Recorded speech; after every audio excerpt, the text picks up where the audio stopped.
La cosa arrancó en 1925, cuando un grupo de la élite rosarina decidió que hacía 200 años todo había comenzado.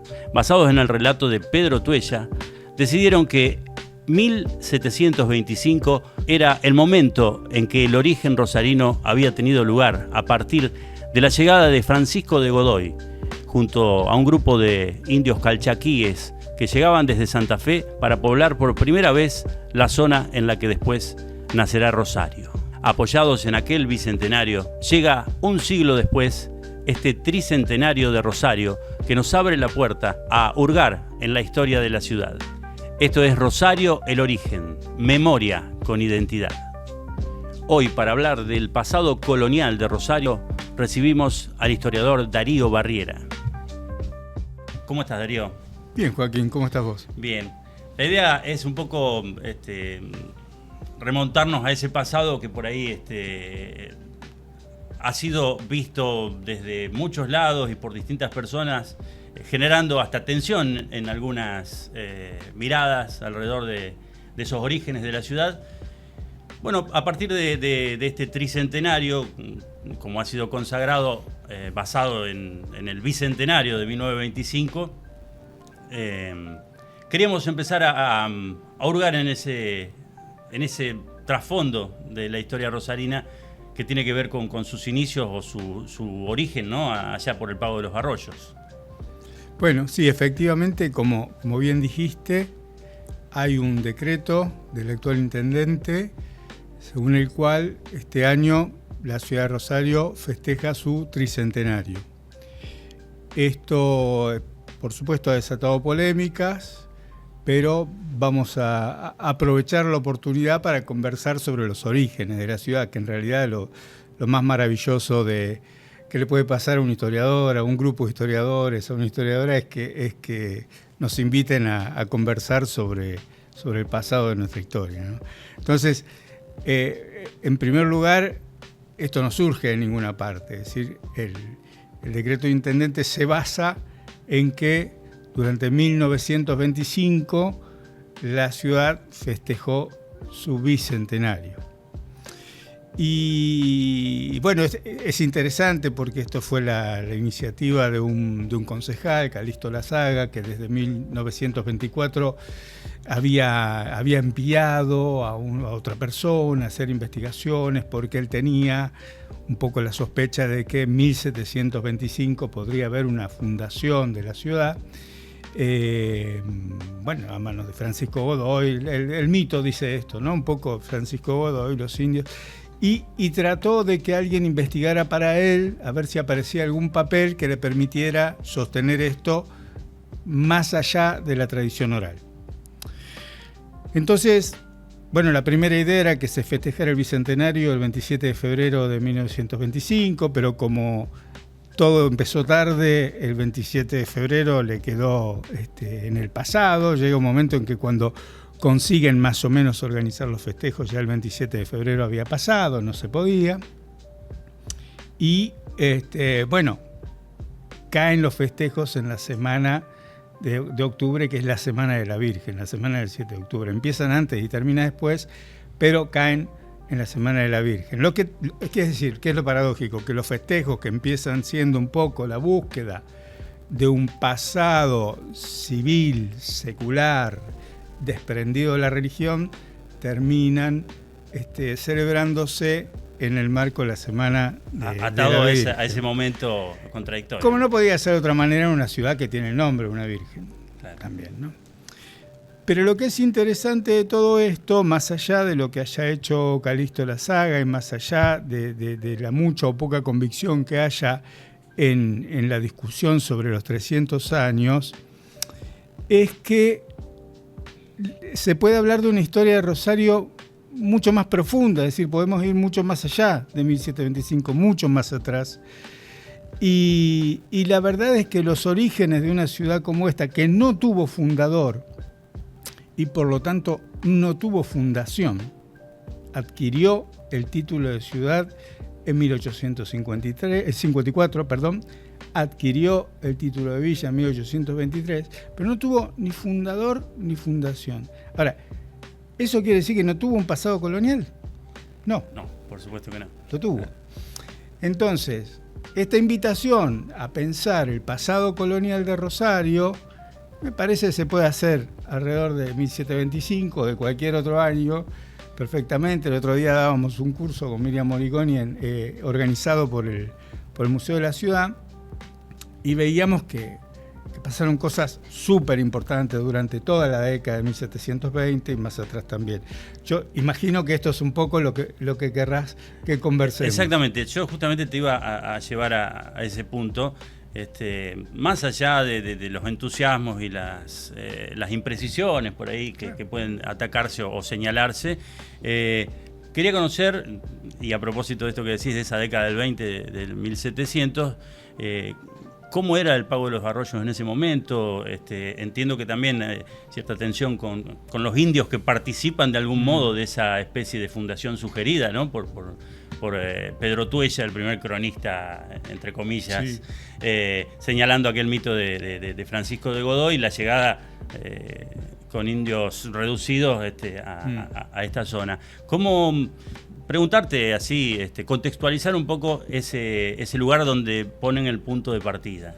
Como digo siempre, el mito tiene, como el chiste, algo de cierto. Claro. Entonces, el mito al que se aferra Tuella es posiblemente de un acontecimiento incomprobable, pero no miente tanto. ¿Qué quiero decir? No hay fundación, pero sí hay traída de indios calchaquíes para establecerse, no exactamente en el centro de Rosario, pero para establecerse en la zona. Estuvieron un poco por aquí, un poco por allá. Esto pasa durante la década de 1720 y pasa varias veces. Entonces, no es improbable que también haya ocurrido que Francisco Godoy haya llegado en 1725 con algunos indígenas de su encomienda y se haya instalado y haya sido muy cercano donde está la capilla, etcétera, etcétera, etcétera. Ahora, el contexto de esta llegada, si pudiera comprobarse, si pudiera encontrarse el documento, nos hablaría de un fenómeno mucho mayor, que es la fortísima presión que están ejerciendo sobre la ciudad y las chacras de Santa Fe todos los grupos originarios que viven al norte, al oeste y al este de la ciudad. Es decir, nosotros tenemos que desde 1710 en adelante, la ciudad que se había trasladado hacía apenas 50 años, porque antes estaba en el sitio viejo de Callastá, la ciudad de Santa Fe, que ocupa un lugar que había estado habitado por unos cuantos grupos locales originarios, empiezan a ser asediados. Las actas del Cabildo santafesino, por supuesto, lo registran como el peligro indígena, pero no tenemos ningún escrito de los indígenas diciendo cómo era el peligro español. Es decir, los que eran peligrosos eran los españoles, evidentemente. Pero no tenemos, la verdad que no tenemos esto que se puede hacer en otras historias, que es hacer una historia a partes iguales porque tenemos fuentes de los dos lados. Tenemos un desbalance muy importante. Entonces, hay mucho trabajo que hacer en separar la paja del trigo de aquello que han contado los sectores españoles y criollos. Para redondear la idea del contexto, la década de 1720 arranca decididamente mal para los vecinos santafesinos. Las familias que tenían estancias en el sur se van, dejan la ciudad, tratan de irse a vivir a las estancias. ¿Por qué?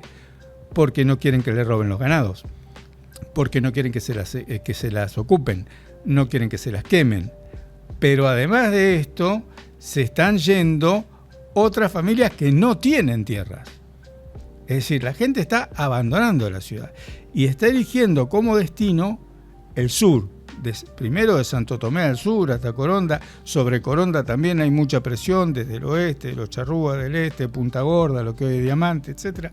Siguen más al sur. Y bueno, el pago de los arroyos, que es todo lo que se extiende, y ahora vamos a ver a partir de cuándo, ¿no? Pero el Carcarañá del sur empieza a ser una alternativa más o menos atractiva.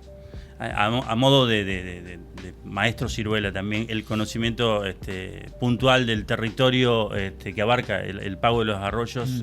Digo, si nos podés contar de dónde hasta dónde existía esa zona en la que esta gente del sur de Santa Fe, inclusive como decías de Coronda, empieza a bajar para llegar al Pago de los Arroyos.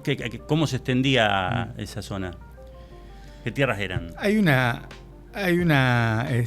página de las actas del Cabildo Santafesino que es muy bella, que es de los primeros días de enero de 1725. Nadie refiere a esto, pero es un hecho mucho más importante que todos los otros, en donde se designa un alcalde de la hermandad, una autoridad civil, para los dos pagos, uno para cada uno de los grandes pagos de la ciudad de Santa Fe, es decir, uno para la otra banda y el otro para el Pago de los Arroyos, y es la primera vez que eso se escribe así. No quiere decir que antes no existía el Pago de los Arroyos, pero la primera vez que se escribe y uno irá al Pago de los Arroyos, uno para el Pago de los Arroyos. Ahora, lo curioso es que cuando el hombre, que se llama Francisco de Frías, recibe la designación, va al Cabildo y presenta una notita diciendo que le expliquen hasta dónde llega el alcance de su jurisdicción. Es decir, palabras más fáciles de pescar. ¿De dónde a dónde es eso? Entonces quiere decir que no hay una certeza, no hay una delimitación precisa, no existe todavía lo que hoy llamaríamos una jurisdicción con límites ordinarios. Lo que sí existía era una idea muy concreta de que cruzando el río Carcarañá, todo lo que atravesaba, todos los arroyos que atravesaban ese camino que va de Santa Fe a Buenos Aires, bueno, eso era el Pago de los Arroyos. Hasta ahí la primera cuestión. Esta cuestión pudo ser un poco más precisa gracias a un pleito que hubo por una división de una propiedad en lo que hoy llamaríamos la zona norte de Buenos Aires y sur de Santa Fe.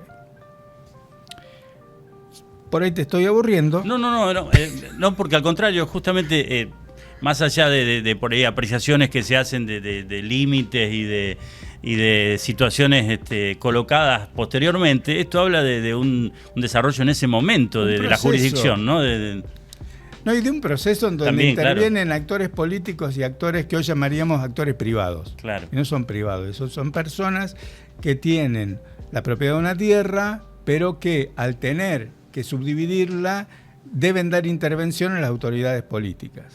Porque en ese momento no había la FIP, no había el ARCA, esto, lo otro, pero tenían que estar presentes unas autoridades políticas, un escribano, un alcalde de la hermandad. Y además, como había una cuestión de borde ahí, porque Garay, cuando había creado la jurisdicción de Santa Fe, dijo 50 leguas al sur, y cuando creó la jurisdicción de Buenos Aires, porque es el fundador de las dos ciudades, dijo 50 leguas al norte, la zona que quedó entre los arroyos de Ramallo, del Medio y Pavón era zona gris, era intersección. Claro. Entonces en 1721 eso se soluciona. Lo hacemos rápido, por un pleito entre privados, pero en el que también intervienen los cabildos porque les servía para saber si las vacas se escapaban, de qué lado quedaban las de cada uno. Y a partir de ahí, el segundo de esos tres arroyos, que se llamaba Arroyo Segundo o Arroyo de Galloso, comenzó a llamarse Arroyo del Medio. Entonces, de Carcarañá a Arroyo del Medio. Entre 1721 y 1725, esa zona se delimita y se conoce como el Pago de los Arroyos santafesino. Bien, a propósito de Francisco Frías, que mencionabas, es el primer alcalde de la hermandad y coincide, como decís, esa fecha, 1925, por ahí hasta más destacable. Últimamente creo que ha aparecido un documento, por lo menos se ha mostrado así como un documento en el que que da un poco el motivo del nombramiento de Francisco Frías, mencionándolo también atado a esta cuestión de justificar el mito de Francisco Godoy de alguna manera. Sí, a mí me hace un poco de gracia porque esos documentos se conocen hace muchísimos años, Los conocía Cervera, quiero decir, no, tampoco es que los descubrí yo, los conocía Juan Álvarez. Sí, son sí, documentos que están a la vista hace muchos años, que nosotros lo hemos trabajado mucho, pero es notable que cuando existe la necesidad de generar un impacto, bueno, es lo que pasa muchas veces con los titulares, que hay que pinchar, ¿no? Hay que generar la necesidad de pinchar. Lo que sí hay que corregir es esto. En 1725 es la primera vez que se dice que uno es para el pago de los arroyos, lo que no quiere decir que antes no lo hubiera sido. Claro.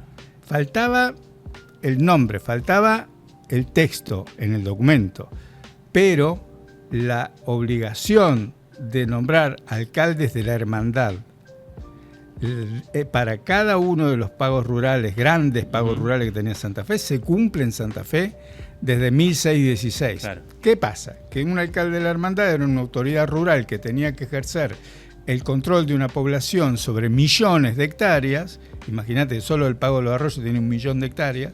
Bueno, es un disparate pensar que esta persona podía efectivamente ejercer el gobierno o la justicia, ¿no? Pero bueno, como textualidad, yo estoy seguro de que esto es mucho más sólido que el mito de Godoy. Totalmente.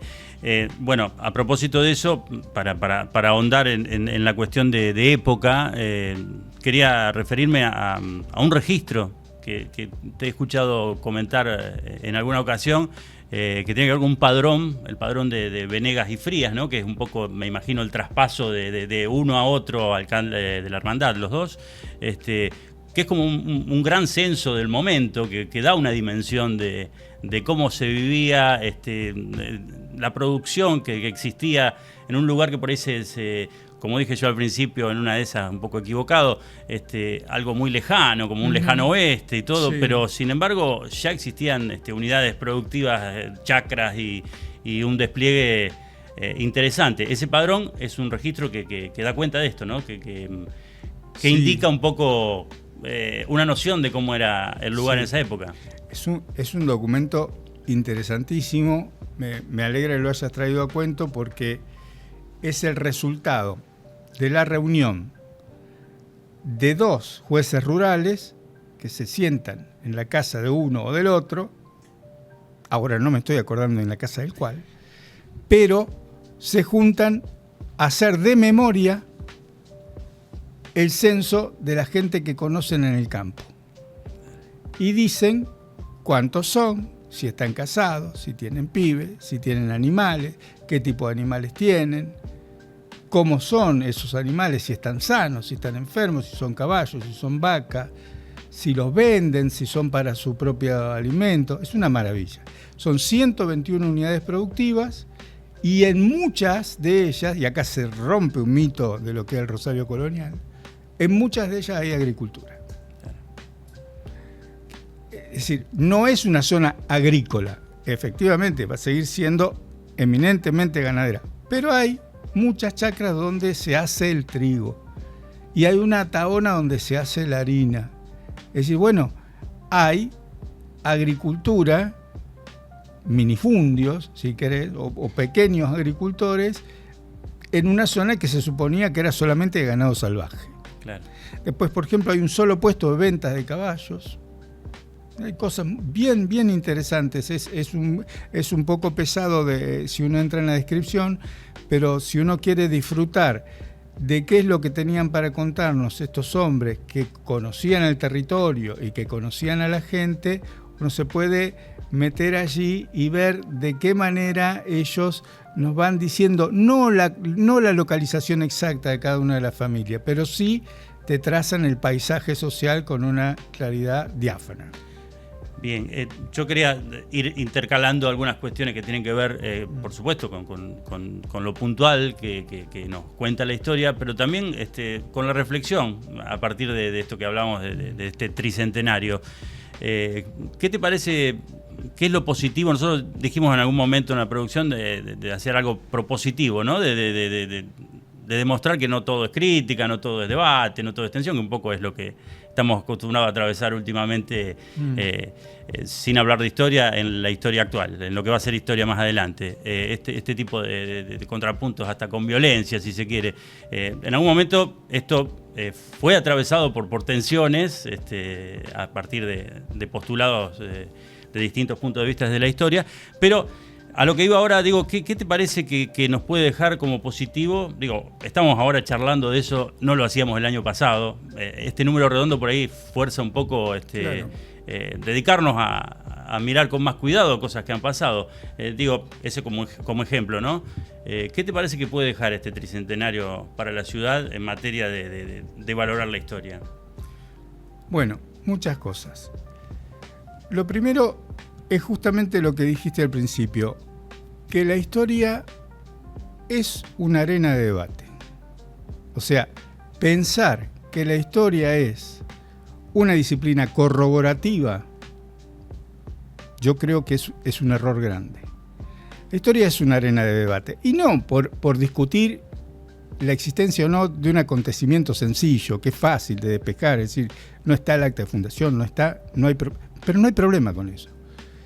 El problema es pensar que cuando discutimos de historia no estamos discutiendo sobre el presente, o que cuando discutimos sobre el presente no estamos discutiendo historia.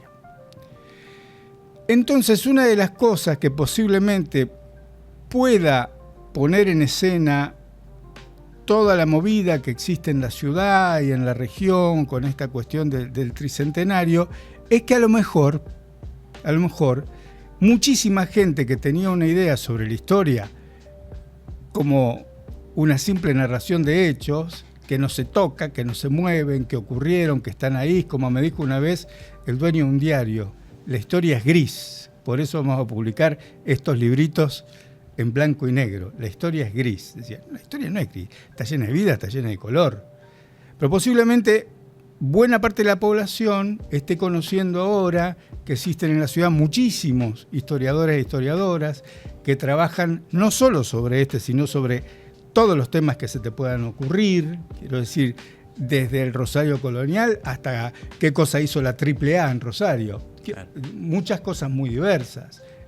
Y posiblemente sea un buen momento para explicarle a toda esta gente que la práctica de la historia como disciplina científica en la universidad pública y en el CONICET está en riesgo porque no se puede hacer sin recursos. No se puede hacer sin recursos. Entonces, de alguna manera, si la política tiene necesidad de pensarse a sí misma, tiene necesidad de la historia, tiene necesidad de la ciencia política, de la economía. Ya hemos visto, los economistas tienen mucha necesidad para bien y para mal, claro. Y también tienen necesidad de los antropólogos, los sociólogos, los periodistas, los historiadores. Ahora es curioso, pero yo nunca había visto, por ejemplo, un contexto donde se agrediera tanto al periodismo. Yo tengo casi 60 años y no pasé en ningún momento por un contexto igual. Bueno, yo creo que eso es el famoso verso de Brecht, es decir, que le puede tocar a cualquiera, le puede tocar a los plomeros, le puede tocar a los antropólogos, pero le puede tocar a los físicos nucleares. Es decir, esto es muy importante porque hay muchas disciplinas científicas que no son visibilizadas hasta que no pasa algo. Bueno, en el caso del periodismo, que yo creo que también es una disciplina que se practica en la universidad y es algo muy serio y que hay muchísima gente que lo hace de una manera extraordinaria. En el caso de eso estamos viéndolo de esta manera. En el caso de las ciencias sociales está pasando de otra. Pero creo que comunicar con la población cuáles son las cosas que hacemos, de qué manera nosotros, como bien dijiste, sin cuestionar que se haga un festejo, una celebración, decimos, bueno, esta celebración podría basarse en tantas otras cosas, me parece que puede hacer bien a que el resto de la población conozca qué es lo que hacemos. Perfecto. Voy a volver sobre la cuestión también con alguna comparación entre el periodismo y la historia. A propósito que te escuchaba recién, nosotros, a partir de los sucesos rosarinos, los libritos que producimos previamente a este ciclo, una colección de libros que hemos hecho con Rafael Yelpi, a la cabeza y con un grupo, Claudio de Marchi, aprovecho para mencionarlos porque hasta ahora no los mencioné y son parte de esto. Claudio de Marchi, el editor en jefe, y Facundo Vitiello, que es el diseñador, que es un artista que le ha puesto color a la historia, porque en algún momento vamos a mostrar los libritos que te vamos a obsequiar además para que te lleve. Es parte de esto, como viste, la licuadora, de alguna manera hay que hacer algo que deje bien al invitado. Te decía esto, nosotros nos sentimos de alguna manera siendo periodistas y haciendo divulgación sobre historia. Este análisis de buscarle un título a cosas que han pasado, más en este marco del tricentenario, nos sentimos un poco, revisionistas forzados y vemos en esto que vos decís por ahí, que por un lado va la historia y por el otro va el periodismo. Quería preguntarte cómo, si considerás que a partir de este tricentenario también, vamos a volver enseguida a la cuestión de 1700, que es un poco también el contexto que estábamos buscando, pero si considerás que esto nos deja una enseñanza también a partir del trato a la historia. Interesante, sí, claro. Porque me gustó esto del trato a la historia, porque es muy distinto el trato del uso. Y yo iría un poquito más allá y diría cuál es el tratamiento que hay que darle a la historia. Y voy a tomar un ejemplo muy Doña Rosa, que en este caso hace alusión a un periodista. Sí, hablando de Bernardo Neustadt. Que ya no está con nosotros. Pero el tema es que, por ejemplo, si alguien está enfermo y va y consulta a un médico, bueno, eso todo el mundo lo ve normal. Si ve a un falso médico o si ve a un curandero, eso incluso puede configurar delito.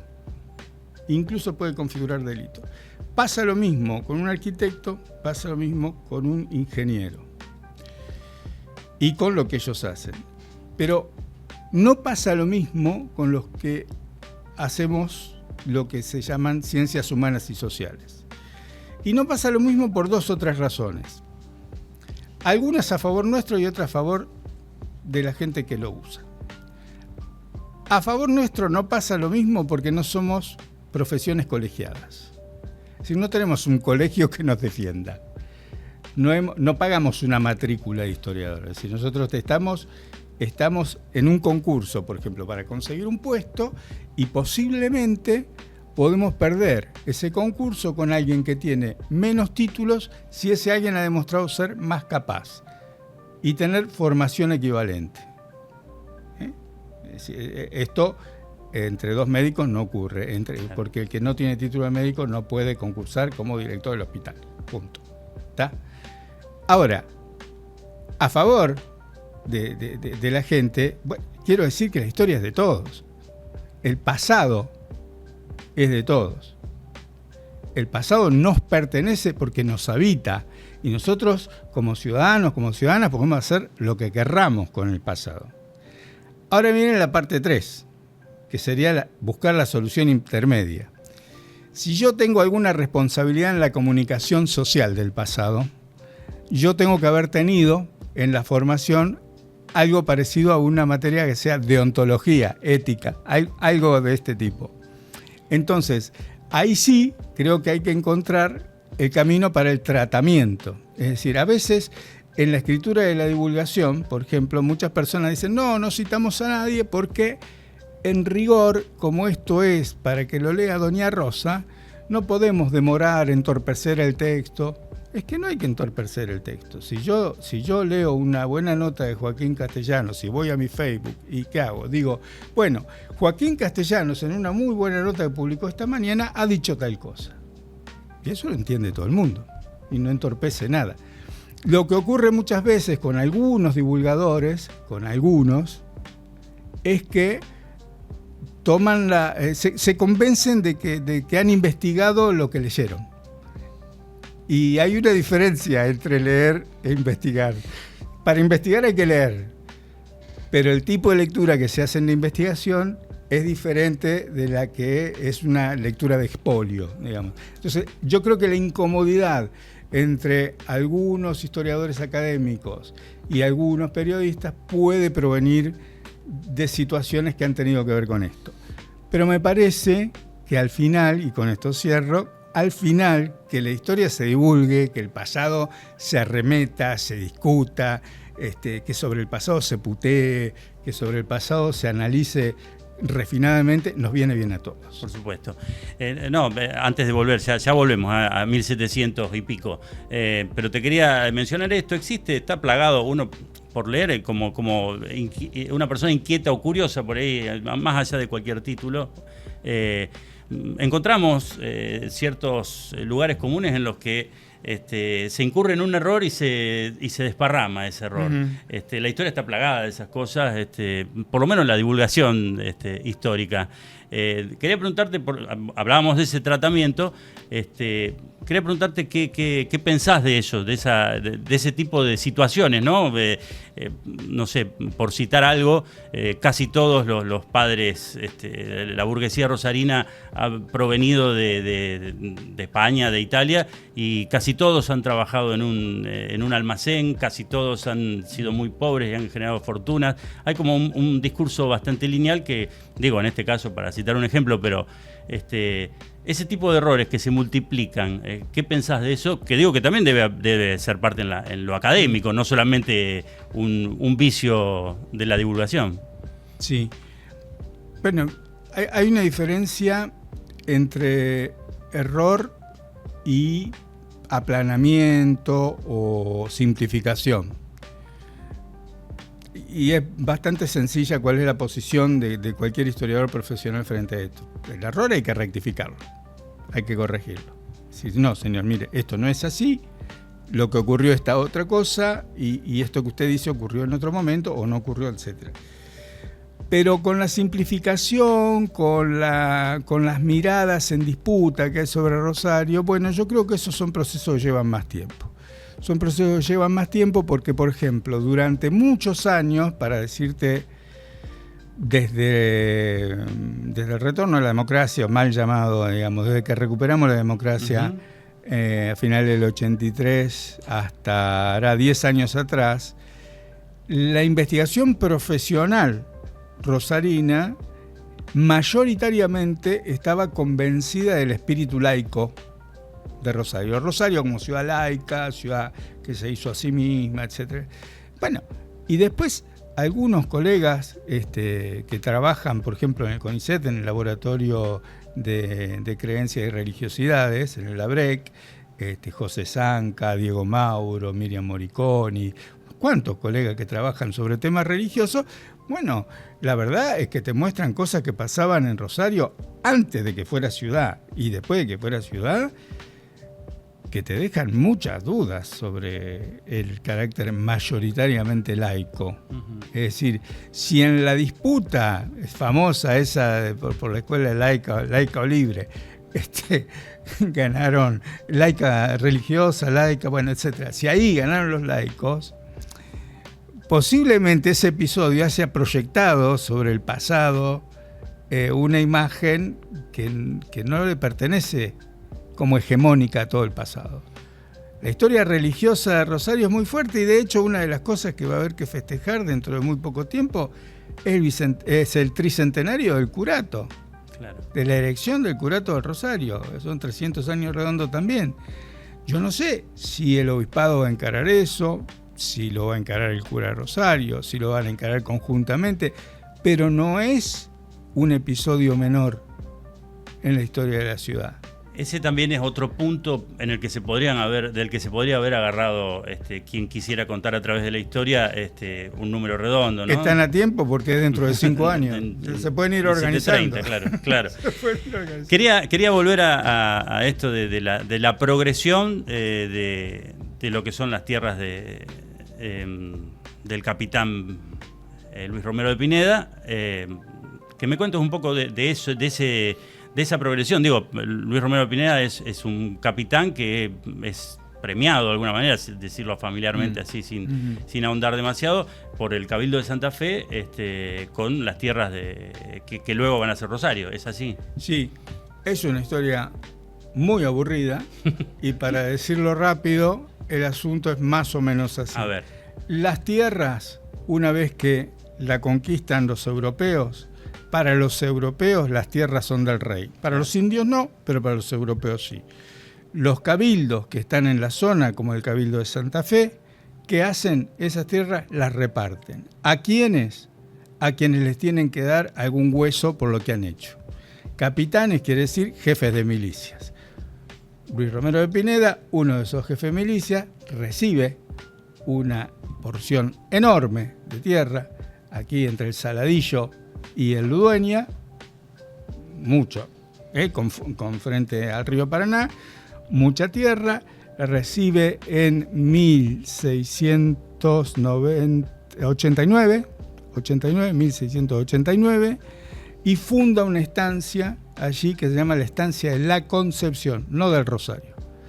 El otro día Miriam Moriconi en el curso recalcó esto.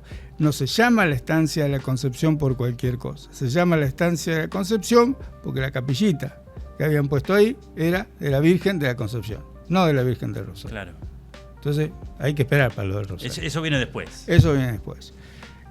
Que, repito, para esto tenés que hablar con los que hacen historia religiosa, sí, porque se debe a eso, no es una cuestión de los poderes políticos mal llamados civiles, que son los que trabajo yo.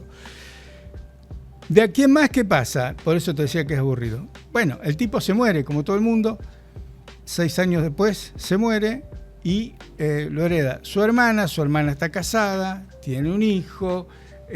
Su hermana reparte entonces con su marido, su hijo, su cuñado, el cuñado de su hijo, se va subdividiendo esa tierra y en un momento tenemos a un comprador, un Ignacio Suero, que compra esa lonja, la que es más céntrica de Rosario porque alguien necesitaba el dinero, lo tenía, y Suero vende a Montenegro.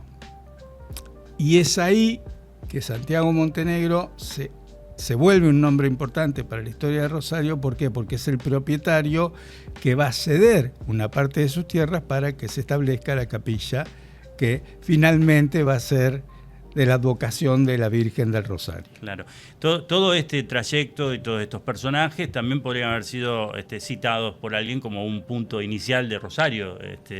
Sí, creo que hay una cuestión que tiene que ver con el poblamiento después, con los primeros pobladores fijos, ¿no? Y que no sean, y que sean vecinos, porque hasta ese momento había muy poca gente. Hay 3 o 4 nombres que se mencionan generalmente que tienen que ver con Domingo Recio, con Recio, que es justamente el yerno, el heredero, uno de los que, claro. Sí. Bueno, pero los primeros nombres que aparecen allí, 3 o 4 nombres que están citados también por Tuella, son para Álvarez, por ejemplo, como una élite de una primera gente. Pero yo te escuché decir en algún lugar que por ahí se puede considerar, o por lo menos tu mirada era que ellos no se consideraban así, o que por lo menos hay otra sensación, que era gente que estaba poniendo el lomo, ¿no? Sí, por eso digo, si el historiador quiere ver una élite, puede hacerlo. Siempre hay alguien que saca la cabecita más arriba que los otros, y la tentación de decir que eso es una élite intermedia, una élite rural, puede ser mucha, depende de la influencia de lo que haya estudiado. Pero sí, estoy completamente seguro que ellos no se percibían de ninguna manera como una élite de nada. Era gente que a duras penas podía sostener el establecimiento que tenía, el establecimiento rural, y esas grandes extensiones de tierra en ese momento, es decir, finales del siglo XVII, comienzo del siglo XVIII, no significan un valor económico elevado. Vos pensá que una estancia tenía en general el valor de la cantidad de cabezas que tenía. Es decir, una estancia que tenía 400 vacas podía valer 400 pesos, de un siglo XVII. Había incluso una correlación que se va modificando con el paso del tiempo. Por supuesto, la tierra comienza a tener un valor cuando se va subdividiendo, pero es un proceso muy de fines del 18 con la intervención de, por ejemplo, un hecho importantísimo, del que en general me olvido hablar, pero es un hecho importantísimo, la expulsión de los jesuitas. Claro. Cuando se expulsa a los jesuitas en 1767, al otro día hay una subasta fenomenal. Empieza una subasta fenomenal de bienes que tarda muchos años y gente que se los quiere aprovechar, pero también empieza una carrera por reemplazarlos en todo lo que hacían, que era ocuparse de la educación, de las primeras letras, de la salud, ocuparse de los indios de los que no se ocupaba nadie. Los jesuitas se habían aprendido a la lengua de todas las poblaciones que andaban dando vuelta por acá. Los franciscanos no. Claro. Los mercedarios más o menos. Entonces, en ese momento, el último tercio del siglo XVIII, es dramático nuevamente. Es nuevamente dramático, ya no ahora porque tenemos la misma presión del año 1720, sino porque se ha expulsado a uno de los actores ordenadores más importantes de la economía, de la sociedad y de la cultura santafesina, que fueron los jesuitas. Quería hacer una observación a propósito.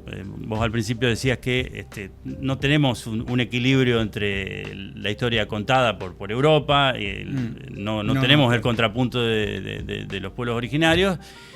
Y otro gran actor que son los jesuitas, estos grandes actores de este orden social, también podrían haber tenido su historia de nuestra zona, de nuestra región. Alguien podría haberla tomado como para que sea la historia oficial, ¿no? Como fue la europea, la española. Te pregunto si en eso hay... La latina, yo, por ejemplo, como curioso, jamás he visto por ningún lado difusión alrededor de... debe tener que ver también con esta especie de proscripción, esta expulsión. Pero, ¿qué hay ahí? Tenemos San Miguel, acá la estancia Carcarañá, todo lo que significó por proximidad, inclusive, también podría tener una pata en estas cuestiones de orígenes de la ciudad o de la región, ¿no? A partir, de la voz de esos actores sociales de la época, ¿no? Claro, pero ahí tenés que pensar en que el nudo más importante, los jesuitas estaban en la ciudad de Santa Fe, el colegio. Y sí, tienen historiadores extraordinarios. Lo que pasa es que algunos firman como jesuitas y otros no, pero seguramente muchas de las mejores historias que vos hayas leído sobre Santa Fe están escritas por jesuitas y están escritas por alumnos de los jesuitas y están escritas por gente que, por ejemplo, que es arquitecto, Luis María Calvo, porque no es arquitecto, pero se educó en ese colegio, dirigió el archivo y el museo que está enfrente. Es decir, no necesitas ser un sacerdote jesuita para tener la cultura y la forma de ver la historia extraordinaria, además, que tenían los jesuitas. Entonces, quiero decir, en Santa Fe, la mayor parte de las cosas muy buenas que se han hecho, lo hicieron los jesuitas. Posiblemente no sea una opinión unánime, esta que yo te estoy dando, claro. Pero me parece que sí, podríamos hablar un rato largo de los buenos historiadores jesuitas, de Furlong, que no citaba, que no decía dónde estaban los documentos, porque perdió su cuaderno de citas en un viaje en tren. Podríamos hablar de tantos otros. Pero vos tenés razón cuando decís, fue un actor importante. Fue un actor importante. Lo que pasa es que nosotros estamos tirando de hilos cuyas puntas aparecen, como vos las mencionaste, la mayoría después de la expulsión. Es decir, la idea del rosario del siglo XIX es posterior a la expulsión. Entonces, bueno, yo creo que es una arena también a seguir investigando y a ver, pero por supuesto la estancia del Carcarañal era la más importante de toda esta región. Hay trabajo arqueológico allí, en su momento ha trabajado Juan Nóbiles, si yo no recuerdo mal, Griselda Tarragó de la historia, un montón de gente que ha tratado de rescatar ese pasado. Quería hacer justicia con los primeros vecinos rosarinos que no mencioné correctamente. Juan Gómez Recio, Francisco de Godoy, que es una incógnita, sigue siendo hoy, ¿no? Y Nicolás Martínez, señalados como los primeros pobladores, esto a partir de la relación de Tuella, ¿no? Publicada en 1801 y que es un poco, se puede decir que es el motivador decíamos, debate no es mala palabra, inclusive es un poco el núcleo de la historia. Claro. Entonces, fue un poco el que agitó, ¿no? La cuestión con su mirada. ¿Qué mirada tenés de Tuella? Te pregunto, no está preparado esto, pero digo, tenés formada seguramente alguna idea alrededor de más allá de quién era Tuella, lo que significa para el relato histórico. ¿Quién soy yo para evaluar a semejante personaje? Porque, era una persona, primero era aragonés, vamos a decir algunas cosas que nos ubican, era español, pero no solo español, aragonés, era la única persona de Rosario de comienzo del siglo XIX que recibía el diario, y lo recibía también porque escribía en el diario. Estamos hablando del telégrafo mercantil. Era la única persona que estaba entonces, era el tipo más importante porque era el que tenía la información que llegaba en el telégrafo mercantil, y era muy posible que la gente deseara hablar con él para saber qué es lo que decía el telégrafo. De la misma manera que el cura del Rosario era el tipo más culto porque era el único que había pasado por la universidad. Claro. En ese momento Julián Navarro, 1800, 1810. Bueno, de Tuella, ¿qué más decirte para no esquivar la pregunta? Que fue alcalde, fue autoridad de Rosario, que tenía una preparación pero el recuento que él puede hacer de la población lo puede hacer porque fue alcalde. Entonces tiene una idea de cuántos viven en el pueblo, de cómo son las calles. Él deja un retrato del pueblo del Rosario y se viven casi 900 personas, pero si contamos a los del campo son 5.100. Nos enseña muchas cosas, es decir, ponernos a discutir a Pedro Tuella porque alguna de las cosas que cuenta de 80 años atrás no tenía documentación me parece un poco sonso. Pedro Tuella fue un personaje extraordinario, nos dejó un material inigualable para hablar del Rosario de comienzo del siglo XIX y merece todo nuestro respeto. Ya para cerrar, creo, no sé si estamos ya en hora, en tiempo de haber atravesado esta charla. Yo te agradezco que hayas venido, porque la verdad para mí es un honor que estés con nosotros y que inaugures este patio de conversación. Para cerrar, yo no sé cómo nos verán en 100 años, ¿no? Si habrá un festejo de los 400 años de Rosario, pero lo último para preguntarte acerca de la historia a futuro. Digo, el mundo no tiene demasiado futuro si nos vemos cómo estamos atravesando este presente, pero te pregunto por la historia hoy y por la historia mañana, proyectándonos así a lo que puede llegar a ser jugando, ¿no? En 400, el festejo 400 de Rosario. Me cuesta muchísimo a mí pensar el futuro. No me voy a amparar en que es porque pienso el pasado, sino porque recojo impresiones y opiniones todo el tiempo de distintos cortes de las juventudes. Y estamos en un momento en donde es difícil encontrar qué recoger.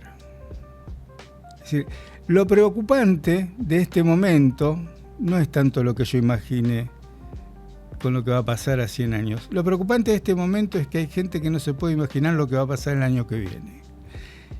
Y ese es un signo de los tiempos. Esto no es ni fatalismo, ni una cosa que se me ocurre a mí en este momento. Ha bajado muchísimo lo que los historiadores llamamos, junto con Reinald Koselleck, los horizontes de expectativa. Se han acortado. Entonces, tratar de imaginar cómo va a ser un festejo dentro de 100 años, yo te diría que si lo hay, sería fenomenal, y no me importa cómo sea. Eso quiere decir que hemos sobrevivido al dengue, a la subida del nivel de las aguas, al calentamiento global, es decir, ojalá que lo haya. Y que festejen como quieran, y si encuentran esto, que la pasen muy bien. Darío, muchísimas gracias. Gracias. Nos volvemos a encontrar con más charlas alrededor de esta búsqueda de los orígenes de Rosario. Gracias. Chao, hasta luego.